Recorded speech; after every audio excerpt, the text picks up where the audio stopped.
I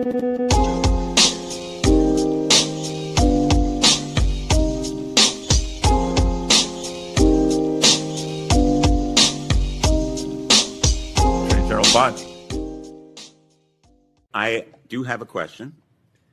In the merger that took place, which merger? You've listed many. Involving American Express GBT, I understand that Brian Ballard, longtime backer and head of the law firm where you worked, was instrumental in lobbying the Justice Department to drop that lawsuit. It was dismissed, so it's not subject to a court review. What conversations did you have with Mr. Ballard? Senator Blumenthal, I cannot believe that you would accuse me of impropriety when you lied about your military service. I am you not lied. asking You admitted you I am lied not to be accusing elected a you of U.S. senator. impropriety. You I'm asking lied. you How about dare you? I'm a career prosecutor. with Mr. Don't you Ballard, ever challenge my integrity. had I have apparently- abided by every ethics standard. Do not question my ability to be fair and impartial as Attorney General. And anything You'll with answer. So that wasn't going too well. I mean, it's such a weak retort, even by her. I mean, it's been hammered to death, bro. I mean, come on. Well, here's another one from a hearing. Who's this guy? Attorney General that's Bond, my guy. You are the Attorney General of the United States. Director Patel reports to you. Do you believe he's doing a good job, yes or no? I believe Director Patel is doing a great job. You know where he is right now, Senator Padilla? Right now, you asked me a question. Yes, Director I know Patel where he right is, now and I know is where in he's headed Chicago, because you said it Senator earlier Durbin, in the hearing. fighting to keep You said Chicago it earlier in the hearing, and yes, I have been paying attention. You know, you want order in here now, yet you stormed the Director of Homeland Security, Kristi Noem. You sure didn't have order that day, did you, Senator? Attorney General, under oath, I did not storm the secretary, the video. Oh, that was makes on that very video. That clear. video has been released, I believe, very public. Mr. Chairman, recent action.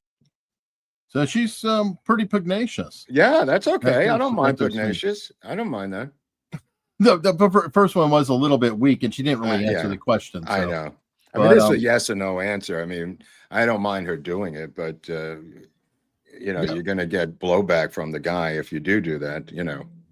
Right. But I don't care. You know, disrupt the entire thing for all I care. The whole thing's a carnival.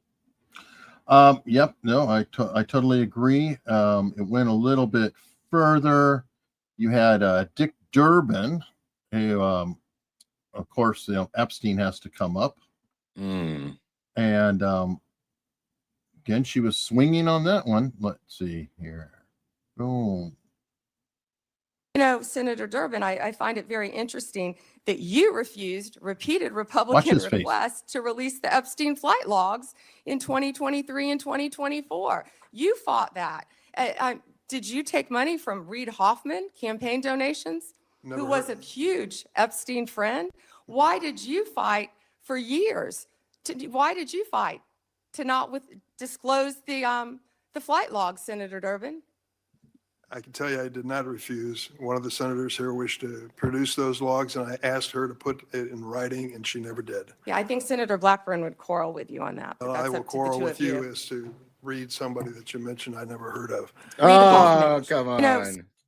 Well, his smile was a bit of a tell. He's like, how could we know about Reid Hoffman, but a United States senator on the Democratic side has not? You can't tell me that they don't know all the billionaires.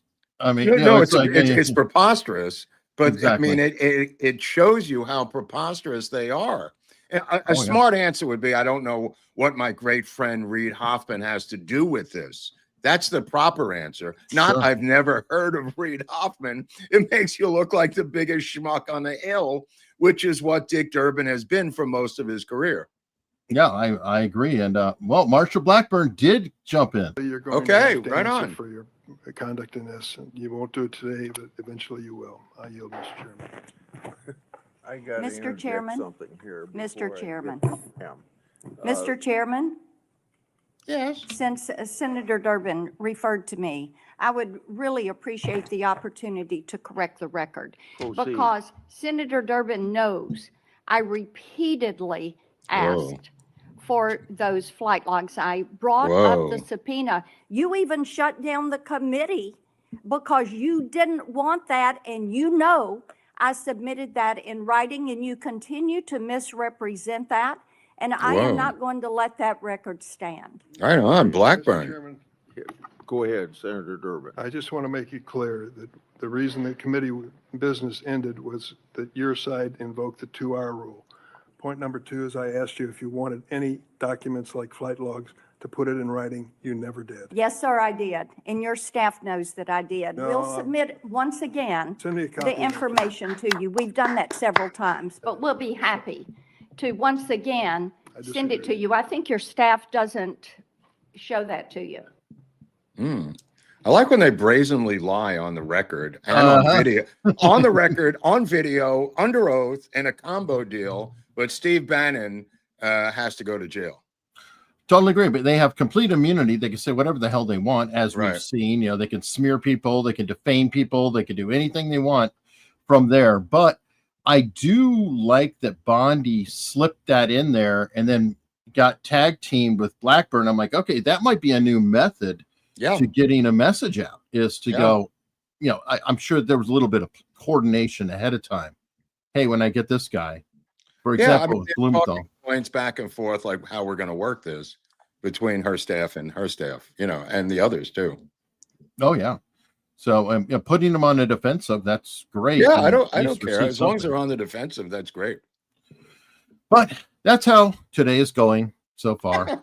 We've got some people there like the shirt, and it's funny you sent me something. That's a story I pulled. Amazon proving to be completely reliable is already screwing up a legendary franchise. How long did that take? How long have they had it? I mean, Right. I mean, literally a couple of months after vowing repeatedly that we will not tamper with the most sacred franchise in pop culture history. Mm-hmm. They quickly tampered. And tell us what they did. There we go. Oh, you're talking to me? Yeah. Yeah. Oh, well, okay. Just You to can't give you the make whole this shit story. up. You can't make this shit up. Amazon removed all guns from James Bond digitally as soon as they got the franchise. And the people online went absolutely batshit crazy, starting in England, where it must have been noticed at first. You see the upper left-hand corner, there is Sean Connery without a weapon, as is all of them. What's that?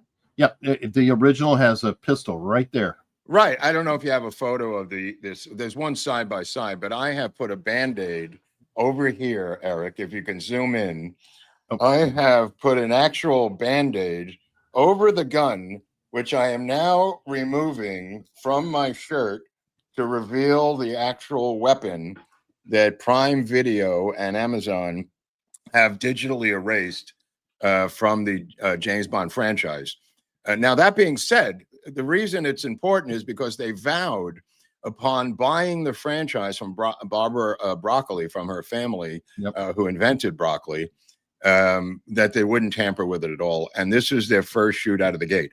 So the front page of the Hollywood Reporter, front page of Variety, is that Amazon has now backtracked, restoring the guns, and will have no further comment. The media calling them nonstop. They have no comment as to this first PR debacle. And you know what? Deservedly, I mean, they deserve every bit of it. Wow. I mean, that was, I believe, it was part of the contract when they got it. You know, they literally said, no, this will not happen. But instead, they've come out with things like this. I mean, good God, you're going to use a Subway sandwich? No. This is a meme. No kidding.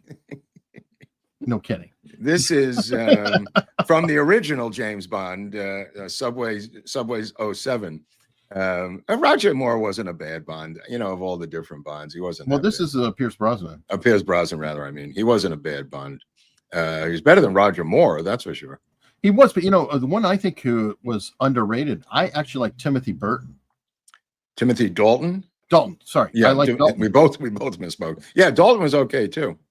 Yeah, I think those were kind of important because after Moore, Dalton hardened the character back up. Yeah, he was far less prissy. what was it? License to Kill. And then he did one where he went undercover, like in the drug world in the 80s. And it was a pretty hard. We did our own version of License to Kill, where we brought Gilbert Gottfried to Coney Island, where he was going to be the American Bond.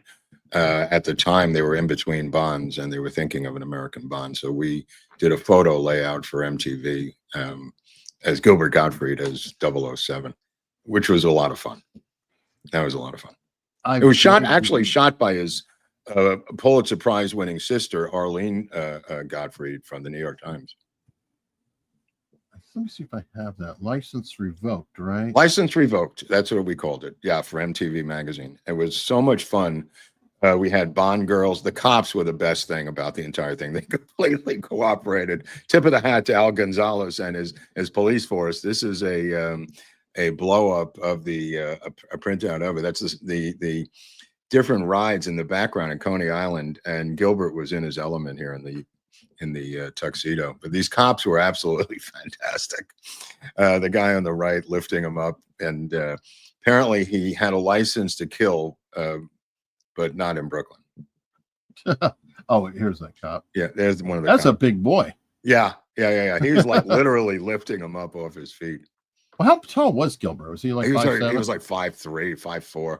He was very small. Yeah. So David would be tall around him. David would be a little shorter than him for sure. Yeah, he was probably 5'5" in shoes. Wow. Amazing. All right. Well, you know what? At least you meant to ridicule the franchise. Yeah. And, Villanueva, the guy who directed Dune, is supposed to direct the new Bond, and he's already getting cold feet. The guy who did Dune, he's starting to get nervous because of this tampering. I would be. Yeah. I would renegotiate my contract and say that nobody from the studio can set foot within 20 miles of the set. Yeah. I mean, Ridley Scott came out today in the Hollywood Reporter saying we are completely enmeshed in mediocrity right now in Hollywood films. And he says, the only thing I can watch are my own old films. This is Ridley Scott, for Christ's sake, saying we are completely buried in mediocrity. Well, I mean, didn't he just do Napoleon, which got kind of beat up? I like Napoleon. I know it got beat up, but it got beat up for their particular reasons. I mean, I enjoyed it.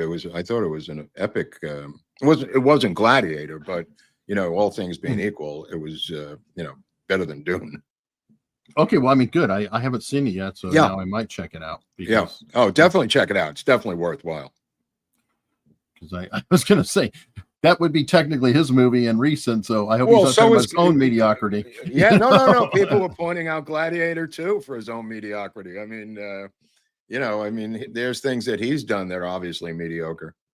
And speaking of that, did you ever watch that new Coppola movie that he dumped his entire fortune? I'm still looking for it to come somewhere on a streamer or somewhere on the earth. I'm still waiting. I wonder if he deliberately has just buried it because it did so poorly and he doesn't want it to stream. I doubt that. I mean, anything that streams at least offsets his debt. I doubt that part. He can't get the money then. I mean, Apple's throwing. Well, no, somebody has to buy it, Eric. I mean, there has to be a purchaser.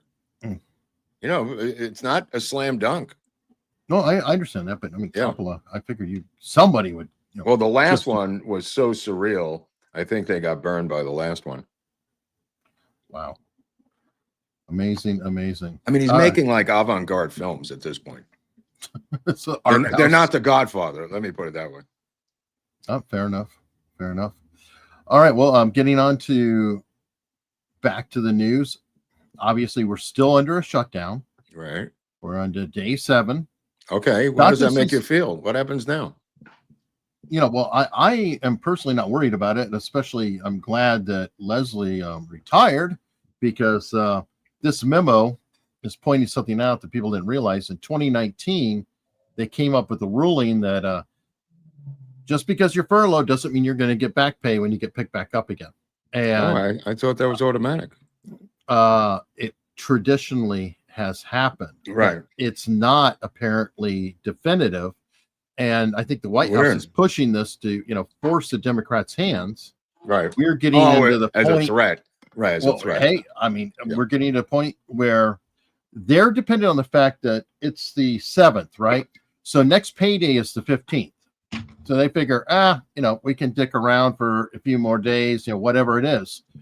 But when you have like E3s and E4s in the Army who are, really poverty level people getting paid by the government, they're not getting their check. That means they're going to get people, potentially evicted. They can't pay their bills. They're having to get emergency loans. There's going to be big problems. And the Democrats have always gone with that to corner Republicans, saying, hey, you just got to keep the government open. You're hurting the little people. Well, now who's hurting the little people? Well, not to minimize that, but the air traffic controllers did not show up at Burbank Airport today and shut down the entire airport. There you go. They're furloughed too. So yeah. Right. I mean, you only want to go to work, without pay so long. Right. Eventually. Well, what Dan and Sean were pointing out on two-way was they haven't even missed a pay date yet, and they bailed out. Yeah. Which is kind of odd because it's I guess they're paid every 2 weeks is what they were implying. Right. And these guys at the air traffic controller is bailing out was not missing a pay date. They could have shown up and then later missed a pay date and then not shown up. I mean, this may have been orchestrated as a stunt. I think it probably was, because not only is it the payday is on the 15th, but they're also paid in arrears quite often. So when you're paid on the 15th, you're actually paid on the 15th for the 15th through the 30th, or the end of the last month. Right. So where I was going with this was Ronald Reagan firing the air traffic controllers. Lost your camera. I lost my camera. How did that happen? I don't know. Okay. There you go. Yeah. Welcome back. Yeah. Thank you. This reminds me of Reagan firing the air traffic controllers. Now that was over unionization, but Trump is threatening to fire thousands and thousands of people, and this could come under that umbrella. Boy, that's going to make for good time. So right. I know. That's what popped into my head with this Burbank story this morning. I did not see that coming, that an entire airport would be shut down because of this stunt, and he could call their bluff theoretically, Eric, like Reagan did. He could. Right. He could, but we already are in really bad shape with air traffic controllers, the DEI hires, the understaffing issues. It's like right now, I don't think you want to be Sean Duffy. Well, Sean Duffy started stammering so long, I thought he had a speech impediment. Did you see that? It was like hobbita, hobbita, hobbita, hobbita, hobbita. Well, I mean, yeah. Well, what do you do? I mean, that I don't know. He just sounded like he had a speech impediment. Yeah, if they're all saying, screw this, and he's trying to get people in there and fill the ranks, I don't know. Good luck. And I'm supposed to fly this month. I don't appreciate it. Well, you're going the other way. They have air traffic controllers where you're ending up. Thank God. Right. So if there's none on the ground, you're not going to take off. Yeah, that's true. That's true. But oh God, my globe is interfering with their OCD. I'm sorry. Oops. Anyway, that's going to be an interesting situation there. I don't know if you saw the story here that more and more and more is coming out. We may be disappointed on fewer perp walks and whatnot, but Kash Patel is releasing more and more memos, about the CIA cover up here. Oh, this is actually Ukraine. This is yes, the business ties to Ukraine for the Biden family. Great. There's a CIA memo indicating the concerns over his family, that he quashed it. Did he give himself a pardon, Eric? He did not. Oh, thank you. Biden did not. What is this photo? This is a Ukrainian supermodel? This is just one of Hunter's dalliances. Oh, gotcha. I don't know which one. Right. He has so many. Yeah, I never saw that one before. That's from Hunter Biden Monthly, the magazine. It's a men's magazine I used to get. Apparently, but you know what? Called Hunter. Hunter the Hunted. Hunter, the men's magazine. It's just all heavy stock paper, glossy photos from his laptop. Or you can always get the Marco Polo book, which just is full of. Does that have photos in it? I forget. It does. Yeah. It's got all kinds of photos. And, Oh, right. Well, that's a good collector's table. yeah, good coffee table book for the politically alive. But you can always go get the electronic copy. I believe there's a PDF available for free for everybody to check out. But amazing stuff. Anyway, so that went on, but not only that, we have Kash Patel also releasing information about. What's he got? Well, you've heard about Arctic frost, right? Oh yeah, what is this? This is crazy. Yeah, Arctic frost is very interesting. Senate Judiciary Committee member just stepped out of that hearing. What did you hear from Dan Bongino and the FBI last night on this? Well, what I know, Bill, is that they targeted the DOJ, the Biden DOJ specifically targeted a group of us. They asked for our call records so they could see who we talked to, who called us. I believe also track our location over a period of days. This is outrageous. I mean, this is really unbelievable. It's blatantly unconstitutional. It's a violation of the First Amendment. It's a violation of the separation of powers. And it also goes to show you the extent to which the Biden administration was so corrupt, using the FBI to target their political enemies. And let's not forget, they didn't just do it to senators. They did it to school board parents who went and spoke up at those school board meetings. They did it to 92 conservative organizations, including Charlie Kirk's Turning Point USA. They tried to recruit spies into Catholic parishes. That's the kind of people we're dealing with here. Bill, Wow. we need a total investigation, a thorough investigation into everybody who was responsible. And I think there needs to be prosecutions. Okay. Who's stopping you? Let's go. And here we go. It sounds Nixonian, if you ask me. It really is, but even worse. But anyway, here are the targeted members of Congress. Notice that they all have an R next to their name, Wow, which that must be shows a coincidence, political Aaron. thing here. That's a coincidence. Lindsey Graham, Bill Hagerty, Josh Hawley, Dan Sullivan, Tommy Tuberville, Ron The Johnson. coach? They went after Coach Tuberville? Apparently, For football plans.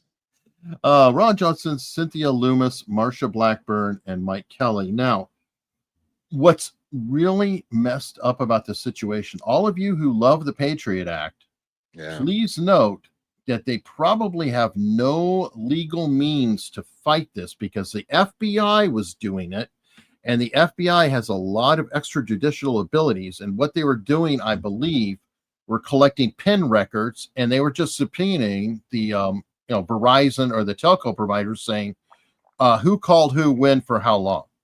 So they weren't actually tapping or listening to the conversation. They were just tracking every call that was being placed or received by these people, and we pretty much let the FBI have a free reign in doing that kind of thing.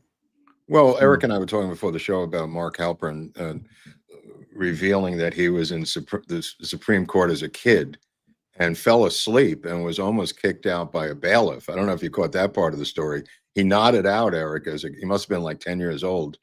And his family was suing the Nixon administration for being wiretapped for 18 months. Now, that his father, Mort Halpern, a far-left communist who actually wrote the Pentagon Papers, and his brother David actually stole documents from the White House from Henry Kissinger's briefcase.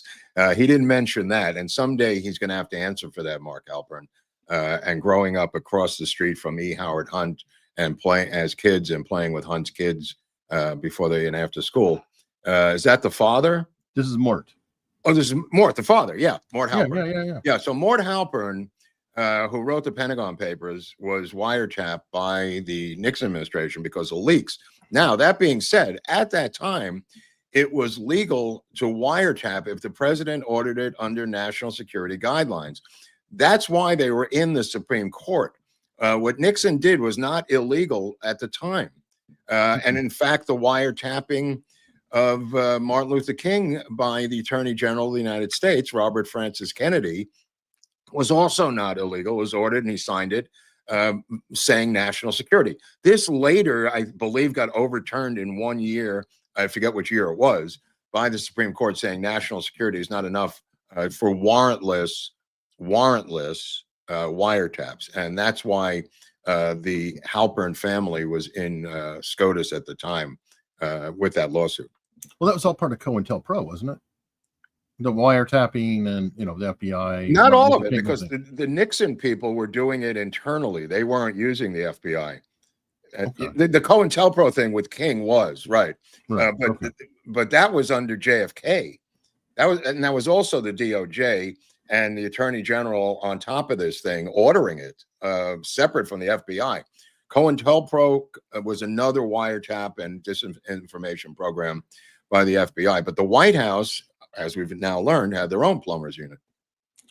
Which, ironically speaking, well, his father did write the Pentagon Papers, so there might have been a reason to actually wire. Of course, no, I'm not. Which is that's what sort he of didn't a mixed bag. That's what he didn't mention was these were purloined documents, and by conspirators, including his father and his brother, who was apparently ONI. Yeah, there's more to this. There's a reason he's never discussed it in front of a naval man like Sean Spicer. Yeah, or even caught off guard by it. Oh no, I remember him bringing it up, and they're like, "Wait, what?" Yeah, and because it was like he just dropped this bomb in the room, and they're like, "Tell me more." He's like, "Someday I'll have a whole episode." He wanted out of it so quickly. He wanted out of it so quickly. He just wanted to drop that anecdote of falling asleep at SCOTUS. And the bailiff threatening to kick him out for sleeping. Oh, by the way, on two-way, one of our audience members who we've met in multiple meetups actually called in, David March. So, very good. Yeah, he's a good guy. He's definitely a good guy. He's kind of a Canadian expert. He's like the equivalent of like a county commissioner here, I believe, in Canada. I guess like a writing commissioner. Very smart guy. Very sharp dude. Very sharp dude. Yes, he is. He had Sean kind of stymied, asked him a question. Essentially stated that our military is not ready and are we going to get it up to snuff? And Sean's like, a little bit defensive because he's very high up in the Navy at this point. Right. Well, Halpern revealed his deep state roots in that story, and Sean was right there to say, "What's this now?" Oh yeah. Yeah, he realized he had gone too far, Halpern. Yeah. Because he's casual. I mean, keep in mind that Mort does show up. Yeah, Halpern has him on like in the evening show sometimes. I haven't caught one yet, but I know that he's been on. Well, David has laid low for many years. His brother, who purloined and stole these documents out of Kissinger's off his desk and off the Hague desk, and he has a very low profile today. Or at least I'm not aware of it, unless he's doing a podcast that I don't know about. Well, you never know. He could work in a think tank or something. Right, I know, but I'm saying the profile. He was kind of like Woodward, ONI in the White House, gathering intelligence information from the White House, unbeknownst to the White House, unfortunately. Spooky. All right. Well, to his credit, we'll see, but apparently Kash Patel is firing a ton of people. This includes the squad, what we call it, the corruption squad, who was tracking the senators we just talked about. So he's already within 24 hours fired the people. Right. Corruption squad this week on Fox. Hey, I'm telling you all of what happened with Jack Smith, Eric? He's part of it. That guy. You know what? I'm just waiting because I keep hearing about different people who are suddenly reported being out of country. Yeah. I wouldn't be surprised if Jack Smith is somewhere on a plane to Belgium, Brussels. Somewhere. NATO headquarters. Yeah. Well, he fled the last time. I mean, he disappeared from the country for years. Did he get a pardon? Going to what? Smith got a pardon. He didn't get. I don't think he got a pardon. Did he? I don't know. I can't keep track. I mean, a lot of them did, but I don't think Smith got a pardon. Not that I recall. He is really Dr. Evil, this cat. Oh yeah. He's total operator, but it's good. It's taking time. I mean, it goes to show you they're literally finding this. They're going to still be finding stuff in 2028. Unfortunately, because it is so deep. And the other interviews I'm doing right now, I had no idea how far this. I mean, this goes back to Oklahoma City bombing, believe it or not, and Ruby Ridge and Waco, and Arctic Frost could be considered a spinoff of PACON. Potentially that, sure. I'm just talking about within, recent lifetimes. I feel like COINTELPRO handed off to potentially PatCon, which is definitely rolled into Arctic Frost, but it's really, really dark. Yeah. And well, and the people more I have see- called for the elimination of the FBI. The CIA, if they could be reined in and kept out of domestic stuff, which is a big question, I think is salvageable. But the FBI is just been abused as a domestic Gestapo by anyone who is in power. That's just the history of it. Whether you like it when your people are in or when they're not, they are abused and used as a Gestapo by who's ever in power. This can't continue. Yeah, well, I agree with that. And then you have actually even worse is ATF. But there was it 17 18. We have 18 intelligence agencies, dude. Wow. 18. Wow. I mean, so I don't know. Can they roll 4 or 5 of them into one? I mean, that's my question. It's like, can they pass the Intelligence Reduction Act of 2025, which I'm proposing today, to roll 18 into 4? Why not? Why don't we roll domestic law enforcement? Right. I mean, I don't think you need 18. Can 6 suffice? Well, I think you have some hyphens like ATF, dash something or other, DEA. Well, that's what I'm saying. I think that DEA is kind of a weird hybrid because they're both foreign and domestic. There's crossover, but you could roll the CIA, DIA, NSC. Just to be just for the record, the DIA was created by Kennedy to replace or undermine the CIA. So rolling them into each other is an interesting idea. ONI, roll that in. ONI, again, the oldest intelligence service in the United States history, going back to the 1880s. I'm sure they wouldn't be happy about it. No, I'm sure they wouldn't be, but that'd be fine. Now let's go to the domestic side and roll you've got FBI, you've got Border Patrol, you've got the Secret Service, for the counterfeiding division and whatnot. They could be under one roof. They should be. Yeah, why aren't they? I mean, it just seems kind of bonkers. Right. Even the Coast I don't Guard. mind the separate military intelligence of each military branch, because that has a long history of existing. But all these other 15 other ones, they could be rolled into 3 or 4, I think.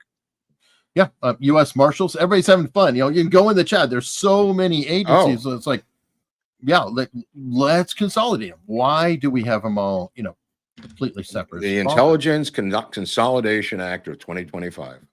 I love it. I think it'd be fantastic. ICA 2025. And even better, like a replacement act. But replacement, that gets wishy. That's a soft term, but merging them together, I think, with one budget, Eric, can be a two-way deal of saving money, and also forget about stovepiping and siloing of intelligence. Yes. Yeah. Yes. I mean, as an example, I'm going to circle back to Oklahoma City. There was this place called Illaham City, and in this place they had informants from ATF, FBI, Southern Poverty Law Center, Secret Service. Ridiculous. At the same time. Ridiculous. They all have to be put together. And so, you get like a czar in charge of that. You know what I mean? Like ONI. I'm not like DNI, but that's what DNI is supposed to be. DNI is supposed to be that. Yeah. But it's too big though. It's too much for her. It's too many tentacles, Eric. Yeah, it is bonkers. Okay, what else you got today? This all right. Well, unfortunately, you normally have all the goofiness in your state, but mine has to come on board. Yeah, what is going on there with that Attorney General's Jones? Race? What is this? Jones. This guy is such a freak. Is he an Obama? He worked with Ralph Northam. He was the assistant attorney general at one point covering DC. He was in the state legislature from 2018 to 2022. And he is, a straight out Democrat. Okay. Really, really violent guy, though. I mean, I know. What he is asking for goes way over the top. And it was actually funny trying to hear Turrentine, cover and say, "Oh, it's the." Oh, that was awkward. The that was whataboutism. But that was awkward. Yeah. So I mean, but what about? Let me just ask something before you start, because I don't know the lay of the land. Okay. Why is the current attorney general fighting for their political life in this election? Because there's a weak gubernatorial candidate. They said that, but how does that affect the AG race? Because they just roll together. Oh, people, they vote like on a block down the line. Fortunately, Virginia doesn't have it. I think Oklahoma does, some others, where you could literally check off a block and say, "I want the Republicans," and they'll just go ploop, and that's your vote. Right. I don't think we have that here. I hope we never do, because I think people should at least have to pick a name. But if you look at the signs, it would seem to me that this race individually is a matchup with an incumbent.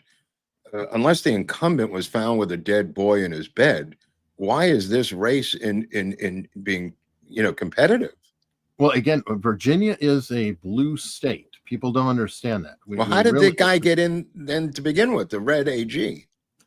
Did he come because he came in with Youngkin. Okay, so what happened is Youngkin won. Terry McAuliffe made the mistake of saying that parents should stay out of the business of schools. Yeah. And all the DEI, the woke stuff was going on in the North with the people.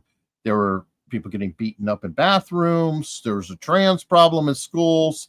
That brought in Glenn Youngkin. And along with Glenn Youngkin, a Republican lieutenant governor who is now running for governor, and a Republican attorney general. If you look at the signs around here, like Spamberger, it says Spamberger, whoever the lieutenant governor guy is, and Jones. So they're literally on the same sign. Gotcha. They're almost like running as president, vice president, and people just vote them together. Well, so, she's denounced him all of a sudden yesterday, right? Or no, she just said, "Oh, that's really not, great language," but she has not. Denounced him or pulled away. I read a little harsher text from her, but unless it's something new. No, I don't know. The one I read was pretty harsh. Not that she's unendorsing herself, but she didn't call for him to step down. Let me put it that way. Right. Well, yeah. I mean, and who actually is, but let me see.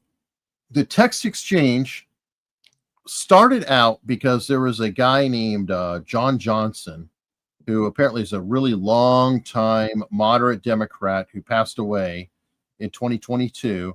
And some Republicans, including Gilbert, because Gilbert was Speaker of the House, had kind of said some nice things about him, like memorializing him. Huh. And Jones, well, he didn't like that. So his response to their memorializing him was saying, they say nice things about everyone. That was to him. And then, if those guys die before me, I will go to their funerals to piss on their graves, send them out awash in something. So this is how the exchange started. Is they said something nice about that. He was like, "Oh, hell with that. I want to piss on their graves." And then it rolls further. 3 people, 2 bullets: Gilbert, Hitler, and Pol Pot. So Gilbert, the Speaker of the House, Hitler, and Pol Pot. You have 2 bullets. You're going to shoot both of them into Gilbert because he's technically worse than Hitler and Pol Pot. I mean, with the current violence, it's just ridiculous. Wow. And then he said, spoiler, put Gilbert in the crew with the 2 worst people and he receives both bullets every time. Wow. And the person he's talking to, Carrie Coiner, is like, "Jay, please stop." She's pretty pissed off. And so then he got, and he's like, "LOL, okay." And she, literally wrote, "It really bothers me when you talk about hunting people or wishing death upon them," which is understandable. He then followed up to call her. And on the phone, this guy tells her, "I would like for Gilbert to hold, Mrs. Gilbert, or Gilbert's wife, to hold their child dead in her arms." What the fuck? This is where he went. And what is wrong with this guy? He's obviously a twisted bastard with a secret. He's a secret psycho. It's not so secret. Well, up until now, he was a secret psycho because they all seem to be in shock about his psycho. Right. And this is all in August 2022, right? Right. But wait, there's more. What? Yes. Well, it turns out this son of a bitch. You can AI this guy into Breaking Obama. tonight, a candidate running for state office to enforce Virginia's laws was once himself in trouble with the law. Democratic Attorney General candidate Jay Jones is responding tonight to a reported previous conviction of reckless driving. What? The Richmond Times-Dispatch reports it happened back in January 2022. Jones was clocked by state police driving 116 miles per hour on Interstate 64 in New Kent County. Court records show he paid a $1,500 fine. I did reach out to Jones' campaign for a statement. He says, quote, "Several years ago, I made the mistake of speeding, for which I'm regretful. I accepted responsibility for my actions, paid the fine, and fulfilled my responsibility to the court." Okay. Now, can I give you a little more details on this, though? Wait, he was drunk. No. I don't know if he was drunk or not, but you're saying he's a drunk? No, I'm not saying that. I don't know if he was or not. But I will say this, that apparently in Virginia, for reckless driving, there's a mandatory 1-year prison sentence that he that true? Yes, that he somehow wiggled out of. 1 year mandatory? Yes. And then he was given a $1,500 fine and 1,000 hours of community service. A lot of community service. It is. But guess how he did his community service? He went to football games with his orphan children. No, he worked on his campaign. Oh, boy. That's not good, Eric. He literally worked on his campaign and clocked that as his community service. Right. I just want to point out historically the history of that joke. I can't let it pass. The joke about the bullets, the 2 bullets, was originally Walter O'Malley, Joseph Stalin, and Adolf Hitler. O'Malley being the hated owner of the Brooklyn Dodgers, moving them out of Brooklyn to Los Angeles. That's the origin of the joke in 1957. Okay. Well, good to see it's got legs. Okay, well, it is a joke. It's really not funny in the circumstance here. And right, but I'm saying it's an old historical joke that has been around a long time. Fair enough. Anyway, so that is the state of the J. Jones state of the state. The state of the state. State of the state. And what happens to Youngkin? He's done. What do they have? 1-term limit or something? Unfortunately, yeah. It really is 1 term? Yeah. Virginia has it mandated they can only serve 1 4-year term. They apparently you can serve a second term, but you can't do it concurrently. So that's why McAuliffe was running again, right? Because he, served as a governor before Kane, right? Or was he before Warner? I can't remember when McAuliffe was in there, but it was Kane, Warner, McAuliffe, and McAuliffe was running again and got beat by. How about this kid Hogg who was taking money for cycling lessons? The Democratic National Committee head, David Hogg. I don't know if you read that story. He resigned a couple of months ago, and now it's revealed that he was stealing the money for his own gym memberships. I didn't get that part. I know. Yeah, that was yesterday. He was taking spin classes with GNC money. That's funny. Yeah, this little twerp. Well, I mean, it is funny with Hogg. I remember he got removed because he was, a white male. Mm-hmm. And apparently they're required. There may be some other improprieties. Well, apparently there was that too, but isn't that a tradition with Democrats? Yeah. I mean, I thought that was normal business.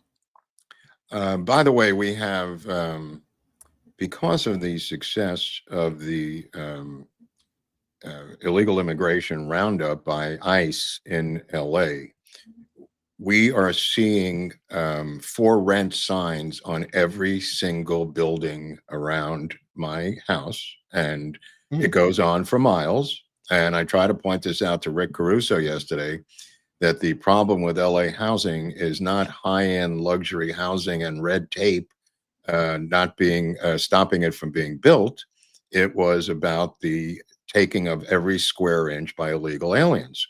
And as the tide recedes, as we're seeing now, self-deportation and physical deportation, we are beginning to see rent signs on every single building. I'm not kidding, Eric. Every single building. And Caruso doesn't like this because he's a high-end builder.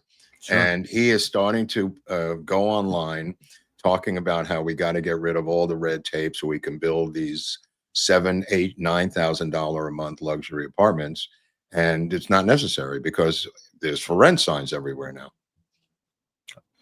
Good. I mean, get back with me in a few months and tell me what the rental average is. Is it dropping yes, currently as well? Incrementally, but the tide is, and I've said this for years, the whole cause of the housing crisis in LA was illegal aliens.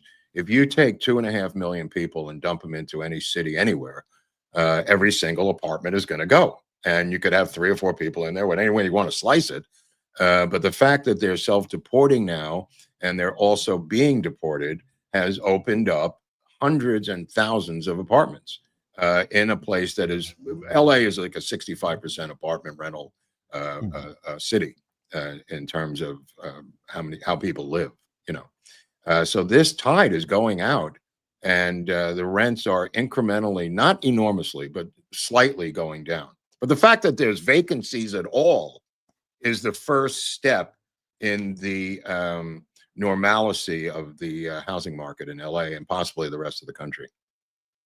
Well, that's, I mean, that's good news for a lot of people trying to find a place to live. I'm wondering if there might be more condo conversions, and then people will actually be able to buy a piece of property too, if more and more. Well, that I don't know, but this ADU thing has completely collapsed. This building these tiny little phone booth houses in your backyard has collapsed. And as I said last week, the building permit situation in Pacific Palisades and Pasadena and Altadena, the reason nobody's building is because they're just into a land flip, selling parcels of land to each other. Well, I believe it. Well, also they can't get permits to do anything on it. Right, right. But you may want to look at how many are being requested. You know, that's kind of stabilized now. Well, good news. All right, to move on with more texts, and I guess Virginia, we've got to keep this going. Wow. Project Veritas, I saw, broke this here. This guy Ben Arai, who was fired last week. Well, apparently he had some text issues too.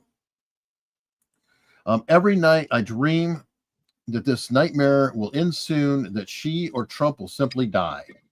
Who is he referring? Who's she? Lindsay Halligan. Well, no. Yes. Yep. He dreams that. Who is Lindsay Halligan is the one who is prosecuting Comey now. Oh, okay. All right. Oh, I see. Right. Oh, gotcha. So, and he's speaking to Ed V. News prosecutor. I don't know. That's a figure of speech kind of. I don't know. No, I understand that, but it's just showing, I guess, if you will, he's not really loyal here to Trump. He's not loyal to who is the this guy? administration. Who's the guy? This is the guy. He's a prosecutor, Michael Benary, BEN''Ary. Where is he, in like the DC district or no? Eastern District of Virginia. Okay, well, he's got to go. The same place that he's got to go. Is getting prosecuted. Right. It's another one. They're calling themselves out. Yeah, they are. Yeah, they are. So this is the guy here. Oh, he looks like a creep. Yeah, tapes a note about it too. They're doing the way out. Okay, bye. Nice knowing you. Good luck. Good luck working in the sheriff's department. Right. Well, he's they were trying to say that he was mistakenly fired. He was in the wrong place, whatever. And it's like, okay, well, maybe not. You know what I'd say? I'd say, look, we can make a mistake. Why don't you turn over all of your text messages and emails for the past 5 years, and we'll take a look at it. Yeah. And just ask them to voluntarily do that. Well, I mean, the phone is typically provided. Government phone, right? Right. So you should be able to just take it anyway. It's a government phone. Yeah. I think it all, as a matter of fact, I think all of the texts are supposed to be saved and go into the National Archives. Absolutely. So did you see this thing where I think it was Morley said that the National Archives is a mess, and they wrote a letter to someone. Just to follow up on that story from a couple of weeks ago. Yeah. What was? Oh, you sent me that. Yes, that they there's more and more and more about Morley that it seems to be coming out, and he's kicked a hornet's nest with the research people. I mean, you've got a lawyer who was doing the suit, and this guy, we had him on, and others, they're legally minded. They dot their I's, they cross their T's, and they really sent follow him, the law. They sent him a cease and desist letter. I don't know what happened to that, but he is messing with some real legal-minded, honorable people. Yeah, and we're gonna see how. Let's stay on this case. Definitely. Well, Andrew has been sending me DMs and things like that. So as it comes in, if we accumulate enough, we will obviously come out with another show or a bit more on the piece. So it should be interesting. Now, by the way, we're talking about violent with the tweets, and obviously what happened to Charlie Kirk. What I find interesting is on the left, they're such weak sauce that they're making shit up about the right to try to say that the right is committing violence. What? So we have this case here where there's a South Carolina, there's a judge, circuit court judge, Diane Goldstein's home was burned to the ground. Oh, yeah. What was this, Eric? Well, they don't know yet. But that doesn't stop Democrats from coming out and saying it was a far right extremist that torched her house. With no evidence whatsoever? No evidence. And Daniel Goldman is not backing down. Oh my God. So you have to love that. It's like, okay, so you can't handle the lens Look going at that on fire. you. Holy crap, that's a fire. Oh yeah. That is Where burned is to the this, in ground. North Carolina? South Carolina. South Carolina? Yep. What started it? Do they have any clue? They don't know yet. I mean, it's kind of isolated there, right by the water. Right. Well, it says investigators publicly stating there is no evidence of arson. How do they know that if they have no cause of the fire?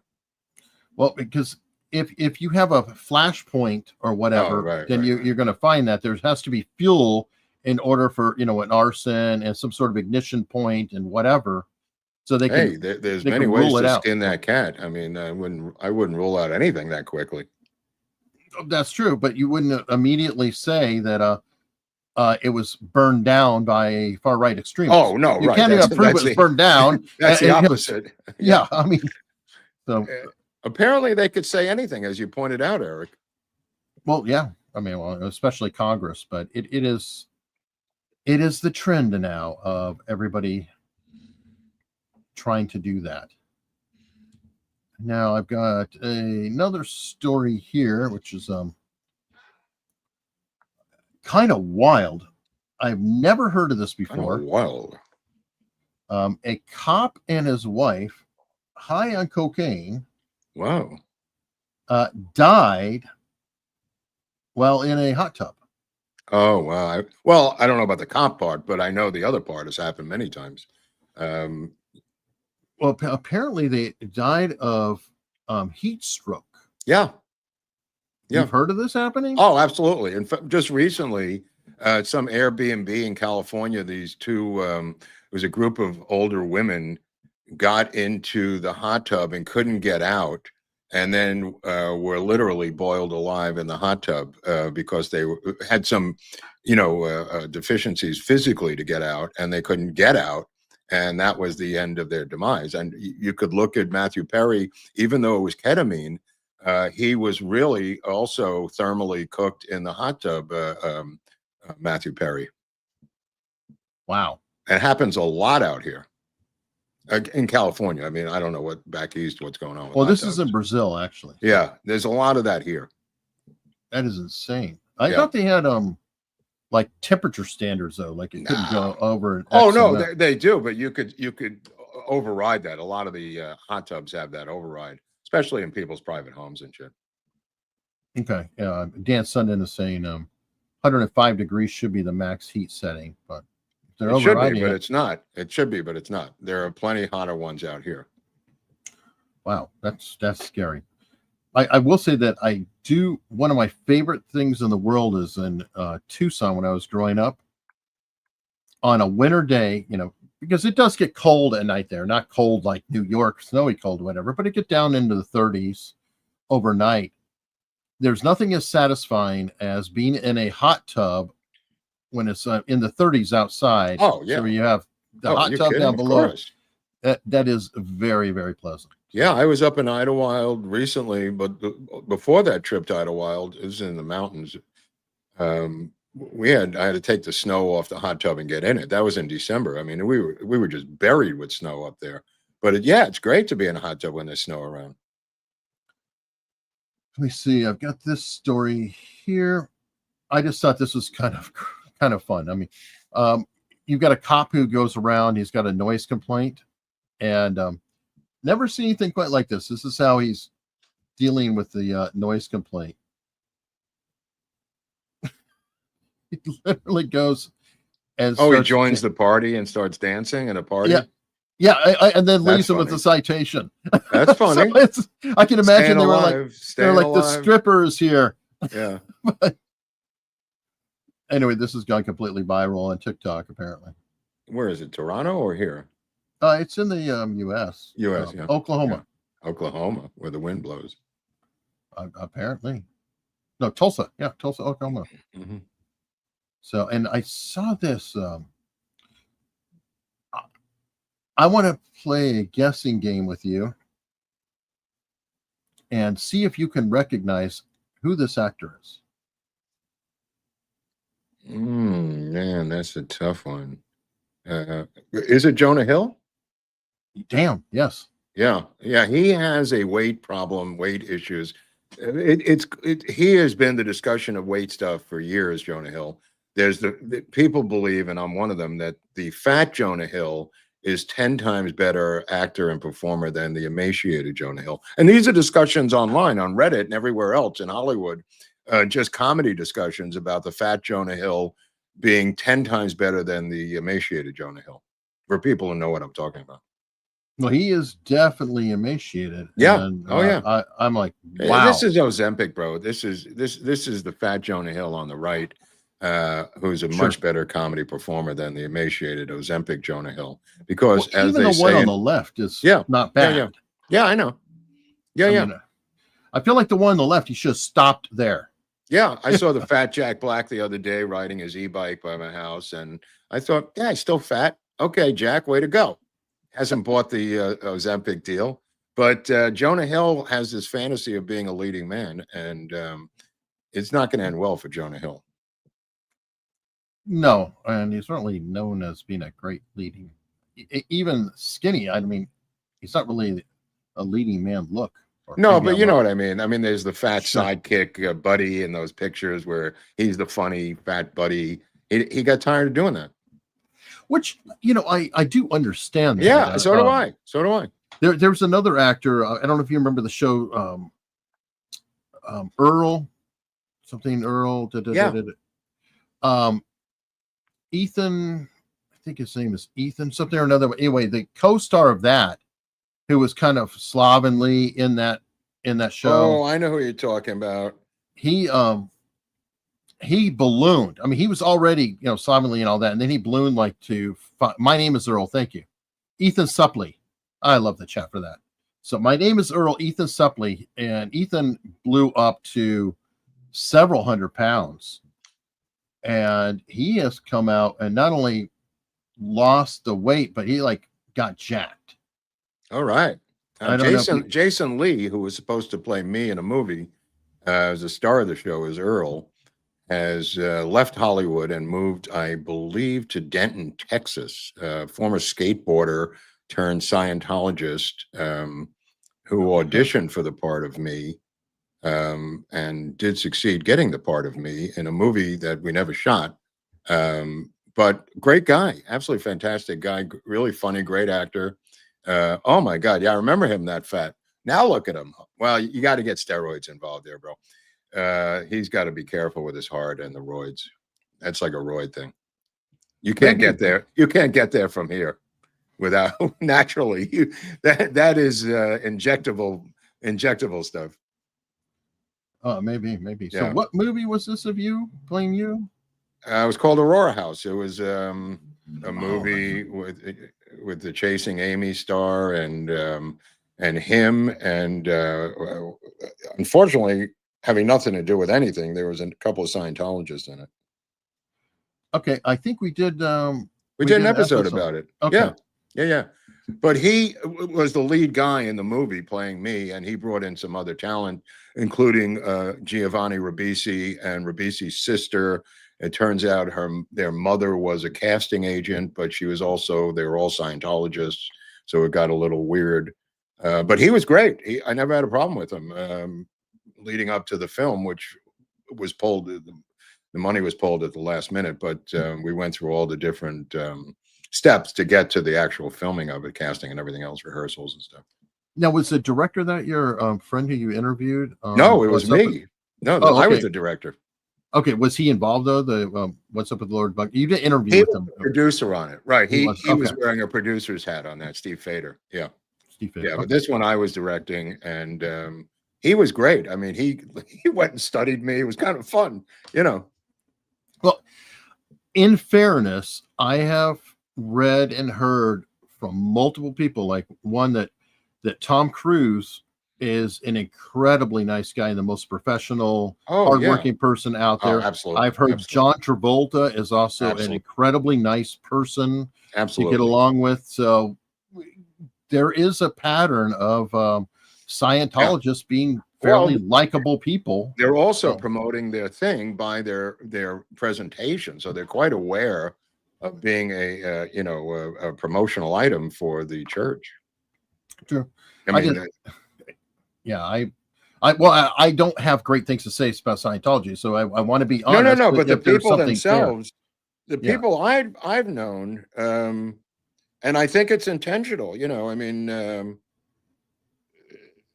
his girlfriend was supposed to be Joey Lauren Adams, who was not Scientology, but Joey was from Chasing Amy and Mallrats and a bunch of those films that Kevin Smith did. She was an old friend, but she brought in him, and she said they're Scientology, but I get along with them. And she wasn't, obviously. She was from Arkansas. Not that mattered, but she was not a Scientologist. But she vouched for, because the first thing I said was, "You got to be kidding me." And she vouched for him, and I said, "Okay, I'll take that." All right. Well, is Kevin Smith? No, he's just a regular guy. Okay, I didn't know. There's a guy who lost a ton of weight, by the way. Yeah. And Jason Mewes, who I know, I don't know what happened to him. He had some problems. Well, he has silent. He was addict, right? Yeah. When I say problems, that's usually what I mean. Right. On the show. I think very recently he still had problems. Like I think he was doing better for a while and then fell off the wagon. Or I hope he's okay. He's been wrestling for a long time. Fair enough. Speaking of wrestling with problems, this is interesting. You know, I like any story about AI. Find that interesting. Robin Williams' daughter is telling fans, "Please stop sending me AI videos of dad. It's gross and not what he'd want." What are they doing there? What is he doing in the videos? Like something whatever they want. I think that well, how are they contacting her? Why is she even have an open port to receive these Instagram things? I'm sure she's being tagged on Instagram or whatever it is, but it's going to keep being a problem. I don't think there's an easy solution, but you can generate, as we see, look, we see it all the time at political stuff. I mean, hell, I share it and I mock it because I think it's perfectly fine parody and it's obviously parody or whatever, but where does it go too far? If you take Robin Williams and say, write a set like Robin Williams and then generate the jokes. Yeah. Now it's getting to be. I'm sure I'll be hearing from her next because in 2 weeks I'll be doing a Robin Williams episode. And if the trend continues, I've heard from every gatekeeper who's lived off of the dead comedians that I've been doing deep dives on. Each one of them is literally the first to contact me complaining. So I assume that with this trend, I'll be hearing from his daughter. Okay. Not that I'm doing anything AI. The same story is a deep dive into their lives and how my small part in it. What will be amusing is, yes, that is Zelda Maria 311. One of these times you might hear from somebody saying, "Thank you so much. You did a great job." No, I have, but it's not from the relatives or the gatekeepers. In other words, the people that are making money off of them have reached out and contacted me. Although some of them, to be honest, have said, "Great job, but you missed this, this, and this." You know what I mean? But the point is that each gatekeeper is the first person to reach out to me, and they're the ones living off of them.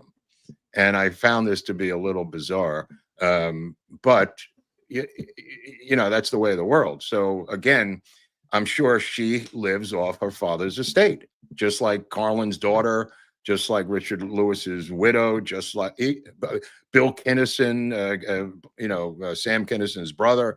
I mean, each one of them has reached out the second I put these episodes up. So we'll see what happens when I do the Robin Williams one. Yeah. Well, did you hear from your friend Kaufman yet? No, from the afterlife. No, not yet. Not yet. Okay. Not yet. But I'm no, sure not him. His brother. I thought you knew his brother. Or Michael. No, I have not. Okay. But I'm sure that's coming. Okay. Well, yeah, that's going to be the next one. All right. So who are you going to hear from on tomorrow? Tomorrow I'm going to hear from. Well, Billy Crystal's alive, so I don't think I'm going to hear from Maybe you'll hear from Billy. Maybe Billy will say you got it all wrong, bro. But I'm sticking to my guns. I have yet to make a egregious error. Well, fair enough. I mean, yeah, and I don't know Billy Crystal, so there's not going to be any problem there. But Robin, I knew. Carlin, obviously, I knew briefly. Kaufman's brother in class, but and then Richard Lewis, of course, I knew. So. Didn't you work with Robin with Mort Saul somehow, or was there a tie there with Mort Robin? Saul Robin and I, which I'll get into in the episode next week. Robin and I talked about making a Lord Buckley biopic with him playing Lord Buckley, but his son, Lord Buckley Jr., was cock blocking everyone because he wanted to play his father, and no studio was going to finance this unknown son of Lord Buckley to play Lord Buckley, as opposed to Robin Williams, who wanted to play Lord Buckley. And we'll get into it in the episode, but we had discussions about that, Robin and I. Okay. Pew Pew wants to know, did you ever know David Letterman? No, never met him, but my friend, a very close friend of mine, said the greatest day of his life was being fired by David Letterman, and the second greatest day of his life was later that week when he was hired by Jay Leno. Which, from what I've seen, I wish there was more of that to get out, because yeah, I feel well, like, that's internal. I feel like that's internal. Yeah, it might be, but I'm just saying, I feel like that Jay Leno gets beat up all the time. You know, like he's the less cool guy, blah blah blah. Worked his ass off to get there. He was there right at the beginning with Billy Crystal and Leno, Richard Lewis and everyone else at the Improv in New York and at Catch. He paid his dues, Jay Leno. Well, he paid his dues, and I've also read that he was maybe the funniest one of the lot. People just don't know it because, you know, he worked a lot more blue when he was on stage, but then when he did the Tonight Show and obviously he changed his tone, you know, to be more corporate. But no, you have to. But Leno's revered. I mean, internally in the industry, quietly among comics. I mean, you know, he is revered as a machine. You know, as a complete professional stand-up machine. Yeah, that's the other thing about him. He's a teetotaler. Yeah. I recall he's never drank, never smoked. Yeah. I mean, Letterman had a lot of alcohol problems. That's what drove him out of the business. I mean, he was, you know, this guy was an alcoholic. I mean, he was really difficult to work for. And they go, no, but I love Dave. Again, I'm not talking about your love for Dave. I'm talking about the real planet Earth. Fair enough. And I've always admired Jay Leno for one specific thing too, which I've never heard of. He was such a hard worker that he always would have a second job. And whatever his main salary was, he would always put 100% of that into the bank, and then he would live off of his second job. Yeah, I mean, the guy was very ambitious. Don't get me wrong, when they were fighting for, which is, I think it might be depicted in the movie, but the late night wars, he called up all the affiliates and denounced Letterman, saying, he's too dark for you, vote for me. And that was a bridge too far for a lot of people in the comedy business. Yeah, I can see it. Well, I know about him supposedly hiding and listening in the room. Or there's a lot of weird things that Leno did, but from his ambition. Okay. Doesn't make it right, but there is some ambitious stuff that these people have that's really sick. All right. Well, cool. Let's go through some super chats while we're talking about ambition. And by the way, folks, the super chats really do help. We were demonetized on Friday, which is very annoying. And it is confirmed by review. So after further review, Hunley, number 29, has been demonetized. It just says confirmed by review. That's all you get. Not where, why, what's going on. What happened to the new YouTube, the new improved uncensorious I don't know. YouTube? Where did that go? I don't know. Is this the last peons? It's a fever dream. Yeah, are these the last peons who are lashing out as they're being removed from the YouTube censor machine? I don't know. I know that when we get demonetized, we're hit by an algo. So everything, is put into the algorithm and it's going to pick up whatever it is that we tripped. So I'm trying to be, cautious, but it is. I wonder if Don Lemon has the same algorithm. Probably not. Yeah. Probably not. He has the other one that it's like, we celebrate him. Because he's wonderful. How about if we break into YouTube headquarters at night, me and you, with little lamps on our heads, and we switch the algorithms where all of a sudden Don Lemon has ours and we have Don Lemon's? That would be a great movie. Problem is he's failing. Can we pick somebody else? Well, it could be anybody. I don't care. Yeah, we could change that in the movie. But the idea would be two guys break in to switch a YouTube algorithm to save their channel, and hijinks ensue. That'll be good. And neither one of them knows how to program a computer. And the name of the movie is FU Tube. I like it. Okay. I like it. All right, I'm getting into development. All right, fair enough. Diffuse 56. Let me see. We're trying to see how high we can get the like button up before the show starts. Thumbs up. Tractor guy. Well, you know what? You can do it now. The show's already started, but do it now. Yeah, do it now, because my theory is, and this could be electronic or digital, I don't know how they do it. Every time somebody subscribes, they deduct one at the bottom. You know what? I take that, but the subscription's frozen too. So it's like, there's no. If we get winning. 10, I think somehow they delete 10, and it is automatic. I don't think there's a guy pulling a lever like the Wizard of Oz. No. Right? No. It's they just automatic. they set it up, and it's automatic. Yep. Okay, we're at 696 likes so far. Yeah. There's 2,390 people watching. What's wrong with them? Why don't they push the like button? Well, okay, there are some people who do have a reason. If they're watching on a television, right, or listening, farming or something. That's true. So all of you who are able to hit the like button, go into the house right now. You're doing it for yourself, and you're doing it for others who can't. And do it for God and country, for Christ's sakes. Absolutely. You can help us get to at least over 1,000. I'm sure we can get over 1,000. That'd be really cool. Fletcher Boy says he loves the shirt. Yeah, I never wore this before. I've had this in the drawer for a long time. Well, now you have a reason. No, I didn't have a reason to wear it. So now I say, hey, what about that Dr. No shirt? There you go. And Dr. Evil 814 wants to know, Dr. Evil, have you gotten a day job at McDonald's? I got this hat, if you remember, back when Kamala Harris claimed she worked at McDonald's. This was a prop for an older episode. Again, very rarely worn. Last November, right? Yeah. Okay. Let me see. You froze on me for a second, so I didn't hear it. Pamela, happy Tuesday, guys. Happy Tuesday to you, Pamela. Thank you so much, always. Wonderful, wonderful support.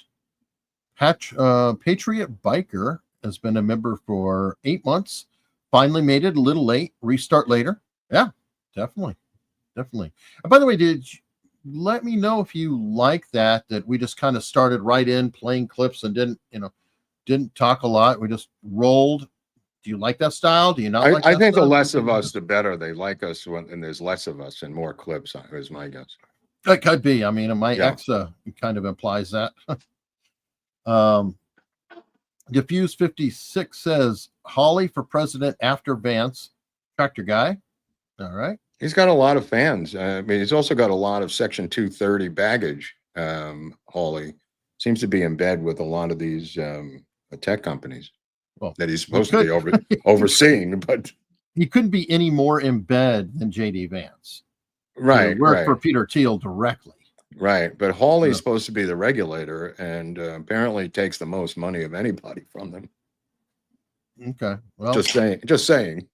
Well, I mean, yeah, why not? If not everybody can take pharma. Some people have to diversify and take from somebody else. Yeah.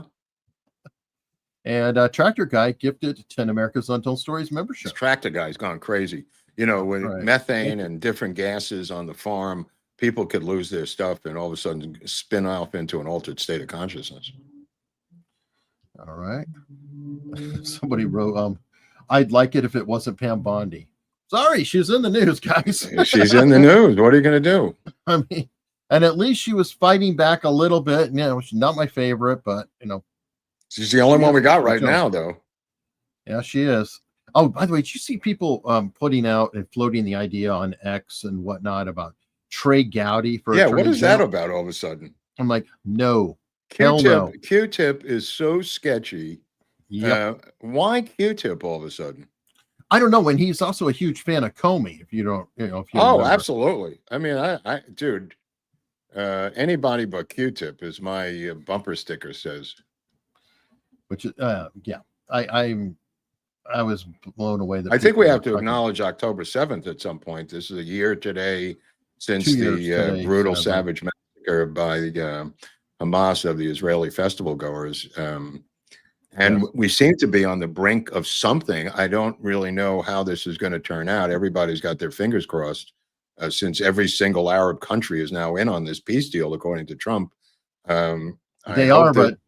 I hope this works, but we don't know. We don't know where we are right now. They're in Egypt as we speak, trying to get Hamas to give up the hostages and the remains of the hostages. This is a group that makes political demands over the dead bodies of the people that they killed. On the other side, which nobody is mentioning, is Israel has to give up these savage Hamas militants that they give up to get back innocent girls and children and remains. It's quite the unbalanced situation, Eric, all the time when these exchanges happen. Yeah, you mean it's sort of like giving up Jeffrey Dahmer for or somebody innocent so they can go back out and make a few more innocent deaths that you can collect later. Yeah.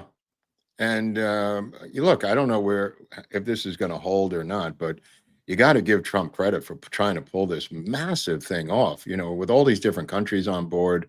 And he's obviously issuing statements that are designed to keep the whole thing together. These are not factual statements that he's issuing. I don't believe he threatens for the sake of negotiation. It's part of his negotiation technique, threatening this and that. But he obviously, like he did his last time, showing his hand. You have to show your hand early on, which is what he did with Iran with the nuclear facilities. So then your threats have more gravitas to them. Yeah, Scott Adams broke that down actually. He did? Yeah, he did like a 17-minute piece on persuasion and starting with authenticity. Trump couldn't really go in there and negotiate with Hamas if he didn't already do Iran. Yes, because Iran showed that yes, there is muscle there. There's a bite behind it. Well, as I saw Douglas Murray, he was on again last night. He was on Newsmax with somebody. He's showing up there and he was talking about what the 2 years has accomplished, the complete decapitation of the Hamas leadership. It's quite a bit that they've accomplished in the 2 years. Unfortunately, the people hate Israel. There was no genocide. I'm sorry for your loss. And, with Trump, we've got one of the strongest presidents in terms of Israel that we've ever had. I mean, I don't know how you get around that if you're a Trump supporter, or how you live with it, or how you dice it up in your own intellectual mind. Well, today's a holiday too, right? Is it Yom Kippur? Yeah, it's a holiday we call Sukkah, which is a celebration of coming out of the desert for hundreds of years and then building a hut and living in it. It's not really celebrated that much in New York because there's nowhere to build this hut. But out here in West LA, they actually put them in their backyards, and you go and live in it for a couple of days, and they sell them prefabbed. They're kind of like made of sticks and leaves, Eric. So it looks like a Middle East kind of little tiny garage, and then you go in there and have some ceremonies. It's not celebrated, like I said, as much back east because there's no room. But it is another festival type holiday, agricultural festival kind of thing. All right, and Svad, I am not known for my deep knowledge of Jewish holidays. No, that's okay. No, I don't. Nor do I blame him. Yeah, but it is happening now, and of course, the Dodgers beat the Phillies last night. I am so sorry to the Philly fans. I really feel bad for them. I can't sleep at night because of you losing the first 2 games in Philadelphia, and now having to play in Los Angeles tomorrow night. I am really, really sad for your loss. So are you ahead on the series then? Yeah, 2-0. I mean, it's a 3-game series. So, I mean, it's a best out of 5. So you win 3. Right. Phillies are done. And as I said previously, to get by the Phillies, that was the miniature World Series for us. And the Yankees seem to be done. It looks like it may be Toronto and the Dodgers, one of the strangest international World Series in a long time. That would be really big for Toronto, in terms of money and tourism and stuff like that. All right. Well, it'll be interesting. Christopher Ebden gifted 10 America's Untold Stories memberships. So thank you very much. And Richard Christian gave a super sticker, $5. Thank you. Always appreciate that. We've got MAJC or MAJC. Hello from Texas. What's up with Lord Buckley is awesome. Same for this channel. I've seen every show. Great job, gentlemen. Thank you. You've seen every show here? Are you sure? That's a lot of shows. Are you sure? That is a lot of shows. I don't even remember making all the shows. I don't either. Yeah. we do sometimes go, didn't we do an episode? I don't remember any of that. I always ask Eric, did we ever do an episode about that? I mean, how long has it been? 4 years? It will be 4 years. 4 years this month. Oh, I got you. Right. It was 4 years ago in September that we created the channel, and then that got nuked immediately because of copyright strikes because of the Elliott Smith director. Oh, and then I rebuilt it again. So we're coming up to the rebuild, which would be the official 4 years, which was actually the day before Helena Hutchins was killed. Wow. It seems like a long time ago. Well, yeah, that kind of coincided with the channel. How many videos have we done? Like 700 videos? We've done a few hundred. I don't remember the full number. I mean, some of them, like we have over 80 JFK videos alone. We've got 200 and a handful of news episodes. We hit 200 a couple weeks ago for news episodes, like Freeform Friday and news. Well, how many of these people do you think are going to go to Dallas? I have no idea. I don't know. Well, they don't know about it. You got to tell them about it for them to go. I mean, start telling them. Okay, so we're going to Dallas. Hunley and I were just discussing this before the show because we have to electronically put together the show. And the show, which we could never do here, the idea is that it's called Political Assassination in Hollywood Cinema. The reason we couldn't do it here is what Hunley has been dancing around about, which is copyright violations.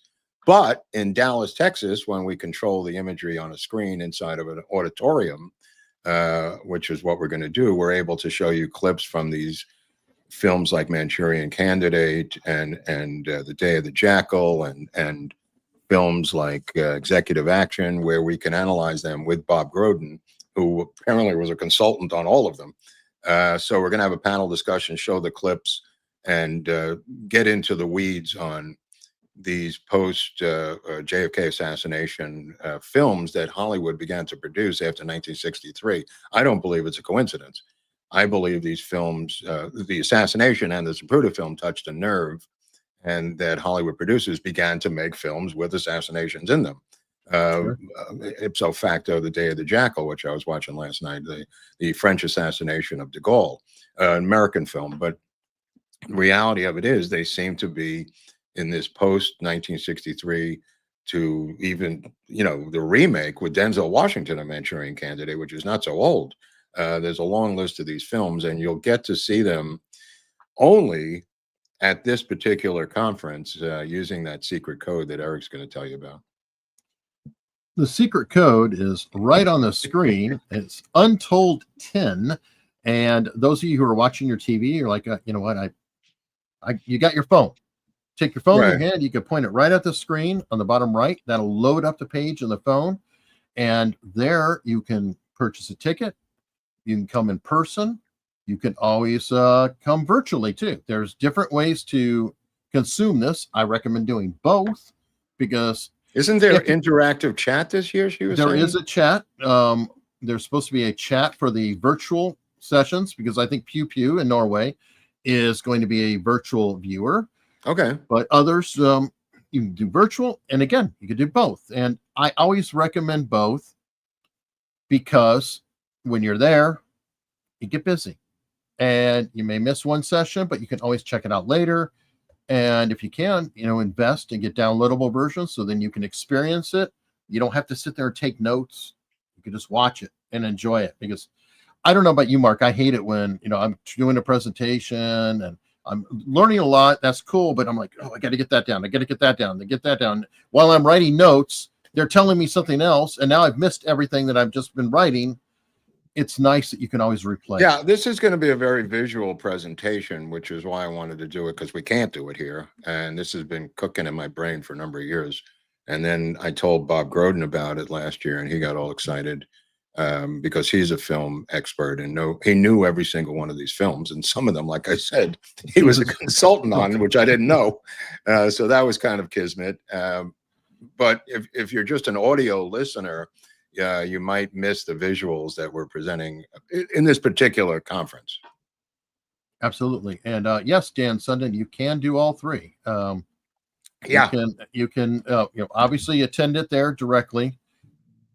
Anyone who buys a ticket and attends directly will have access, I believe, for the virtual sessions through the end of the year. Oh, according wow. to Gabrielle. Cool. So you will have that at least for a little bit. Can you see yourself at the conference then? Can you see yourself? It depends on where they put the cameras. Oh, right. Good point. So sometimes some people don't want to be filmed camera. Though, so they have to. Well, the cameras are pointing at us, so I mean, unless we're doing a Q&A. Right, but they do crowd shots too. Right. Sometimes. And it's going to be fun because all these other people are going to be there. The people we've been interviewing on the show, a lot of them are going to be there, so that's always good for everybody. Yeah. Instead of asking a question in the super chat, you can ask them for free. Well, and meet them and meet them. Yeah. And if you have like chokeholds, you can get 3 of the authors to sign the book for you. Yeah, maybe more. Maybe you can get other people to sign their book. Yeah, that's always the weird one. People would be like, "Can you sign this book?" You're like, "I didn't write it. Why would I sign that?" But it is an interesting thing. What day is Mark Shaw speaking? I think it's virtually on Sunday or something. What it says there. I think he's pranking us. Yeah. No, but I there think is Dorothy a legitimate Kilgallen answer. is the key to this whole thing. She may be the kill shot, the Kilgallen shot.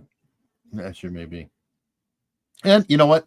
Odds are, if you want to, leave the conference and go walk around in Dealey Plaza, you may run into James Files. You may run into Judith Very Baker with James Files, with Mark Shaw on a troika, a fantasy troika. I know that on the 60th anniversary, James Files was at the picket fence and Judith Very Baker was at Oswald's grave, from what I understand. You talk about dark. I mean, dude, how do you wake up and just go, I can't wait to go there today. I'm going to be at his grave, my phony boyfriend. Yeah, I mean, you have to pay me a lot to do that for a full-time job. I agree. I mean, James Files, I get it. He's a convict. He's, but, Judith Very Baker keeping up this story year after year and every new book expanding. I forgot to mention that I was a lover of Jack Ruby. Well, why didn't you say that in the first book? Well, I couldn't remember the entire book. So now I have come up with another book where I knew John Connolly. For the love of God, I mean, have some decency, lady. Hey, it works. And there's a pattern. I mean, there's a certain modern influencer who is working off somebody's death right now.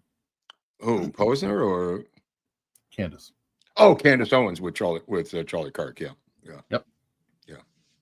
Yeah. George Orwell has been a member for 14 months. Yeah, this guy's been around. This guy Orwell, I've seen him here before. He says wise things. Yeah. Very wise. Great author. Nostradamus of the chat. All right. Pew Pew. Mark's t-shirt deserves a thumbs up, folks. Dun-dun, dun-dun, dun-dun. I love your Band-Aid on that. Nobody even noticed the Band-Aid. Well, because we just know that the shirt was there. Don't necessarily pick up the Band-Aid. It was flesh color. I know. Which never matches anybody's flesh color. But anyway, right. I think that was a Robin Williams joke at one point. Christopher Ebden, can you do a show about Bob Saget? He's on the list on the other. My thing is on the list, not here.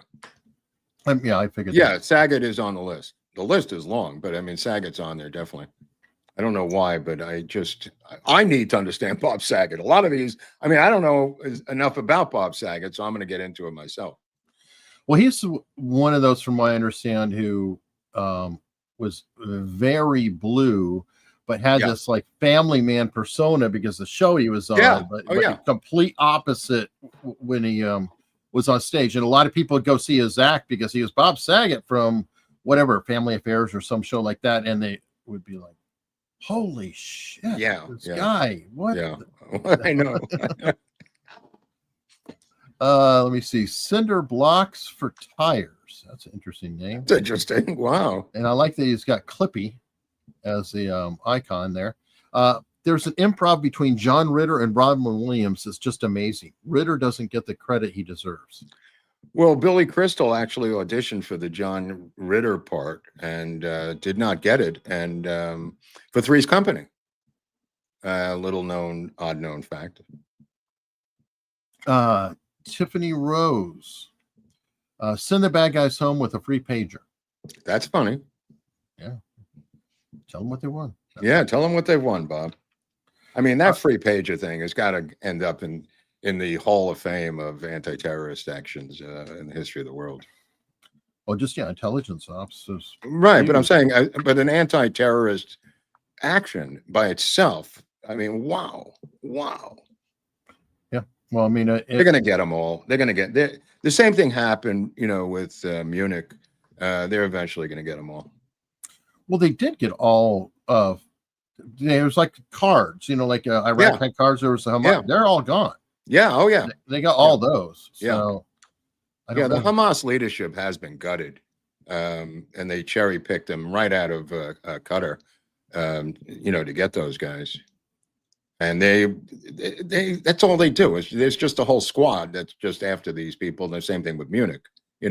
I was at a screening for Munich and people were appalled. It was like, for some reason, the screening was a screening by, I want to say Universal at like the Writers Guild, but it was in the Valley. And there were a lot of old Jewish people there who went to the screening and they were appalled that Spielberg, he had brought in Kushner, the guy who wrote Angels in America.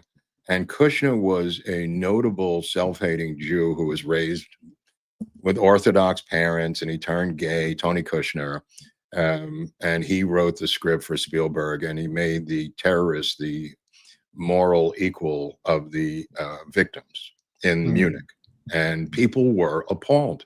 And I just went, holy shit. But they went out into the lobby after the movie, and there were people there from Universal taking surveys, and these old people were just screaming at them. And I said, what a rough job for this. I mean, with clipboards, they were appalled at this movie. Wow. Well, it didn't really do that well, did it? No, but I'm saying someone's going to do the same thing with October 7th, and they should be well aware not to give them the same moral gravitas as the killers. Oh, depends on who's doing it. Right. That's what I'm saying. This Tony Kushner thing was insane.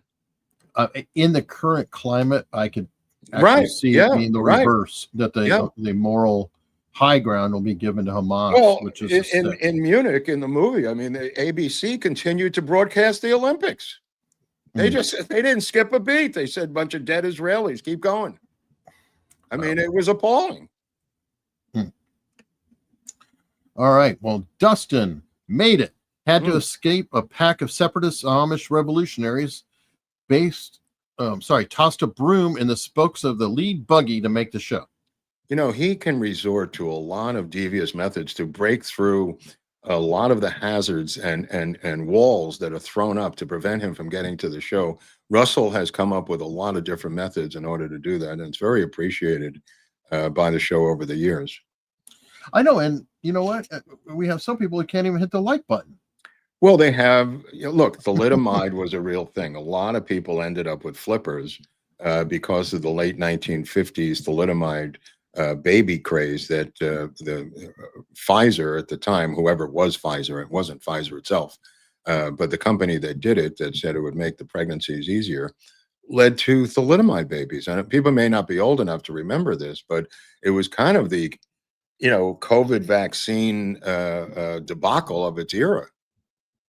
Yeah, well, it's the one thing that keeps the FDA in the picture, because we were the only country who wouldn't allow it to go. And then I'll tell you another fun fact. The thalidomide baby thing led to the creation of the FDA. Okay, well, there you go. There was no before that. That's why the FDA was created. But we weren't, if I recall, they weren't selling that, or was there another one? I thought the thalidomide, I can't say it, but anyway, that drug was used in Europe, and there was tons of problems. I don't know about Europe. Over here. I didn't know about Europe, but that led to the creation of the the Food and Drug Administration. So, and also the reason people can't push the like button because of the problems they have now. Well, you know what? Well, we're going to raise it because I think they can overcome, and there's another button they can hit. Oh, yeah. This is a good one. They really can. It's at 130,000 for 2 years now. Apparently, it's blocked on every single level by YouTube. So, I mean, maybe the way is to subscribe, then unsubscribe, then quickly subscribe. I don't know. There must be a way to beat the man at his own game, Eric. I don't, but you know what? I don't know if you know this, but like people on the phone, you've probably done this too. I saw you had an Apple Watch. Have you ever used your nose to close the notification, or have you used your nose on the phone? Well, you know what? You can use your nose. If you have flippers. If you have flippers, So there's creativity and possibilities out there. You have to get creative with these likes. I understand that. Yeah. So you can be on the nose, if you will, and we do appreciate it. It helps us pick up potentially sponsors, things like that, or even guests down the line. We don't typically do a lot, but we can get some. Number one rodent hotspot in America, Los Angeles. Breaking news today. The rodents. Congratulations. Well, because they did away with rat poison to save the cougars who were eating the rats and then having health issues. So in the smartest move history of urban environments, they decided to do away with rat poison. And as we predicted, we're now overrun with rats and possibly bubonic plague. All right. So you can catch up to New York. Well, we've passed New York is what I'm saying. Los Angeles is now number one, New York number two. Tip of the hat to Karen Bass for making us the rattiest city in America. All right. Well, maybe you'll catch. Hopefully, they're still stunted because they haven't caught up yet, and you haven't gotten to the size of the New York rats. Oh no, they're smaller here. They're definitely smaller. They're very health conscious, these rats. They're eating fruit. The weather's better. You're not rolling around in a subway in the snow. The big ones there eat the other rats and then increase in size. Whatever works. All right. Innisfad, Mark, have you heard of the film Dragons for Prophecy? That's Dinesh's Vaguely. Oh, I really want to see that. Is that Dinesh D'Souza's? Yeah. Oh, I can't wait to see that. I can't wait to see that. So I think this guy's been spot on lately, Eric D'Souza. Yeah. Wow. One of the few who's out there. I mean, Dinesh D'Souza, Brandon Tatum. Who is Brandon Tatum? I agree. Brandon Tatum is an influencer. Yeah, he's a cop turned influencer, black conservative guy. Right. He's been out there. But Dinesh, holy cow! Wow. Yeah, and he's going straight at people. Yeah. Vince Love this guy. Great Dodger games, Mark, but nothing beats AUS. Thanks, Vince. The game last night, this guy almost killed us, and he's called the manager of the team. We have to beat the opposing team and our own manager to win a game. We had a 4-0 lead till this guy started meddling in the 8th and 9th inning, doing things like, I thought I was going to kill myself. I couldn't take it anymore. This game was over, and he just started monkeying around at the end of the game, and I thought I was going to lose my mind. But thanks, Vince. Thank you so much. All right. Al Gonzalez. Maybe he'll show up in Dallas. He is showing up. He is coming. Okay. I'll trade you an old sweat-stained NYPD uniform that's shirt for your T-shirt. Bring it to Dallas. No. Sorry. Why would you have a sweat stain? Why would I even want that? That's ridiculous. This is brand new. I mean, what were you going to pull out of your Goodwill pile and bring it from Mark? What am I going to do with that? I've got my own sweat-stained NYPD shirt. But yeah, hopefully I'll be in Dallas, and Alan will be in Dallas, and a lot of the followers of the channel will be in Dallas, so we can hang out together and make really dark jokes. All right, Jay, good news. Hey, Mark, when will you do a show about Lord Buckley? I think we did it, Jay. We did a show about your Lord Buckley on this channel, and Rodney Dangerfield on this channel. Take a look. And Mort Saul on this channel. So it's all there right here. Right now. You will find really Lord big Buckley. show. Yeah, that's true. So go look for it. Look for it. It's out there.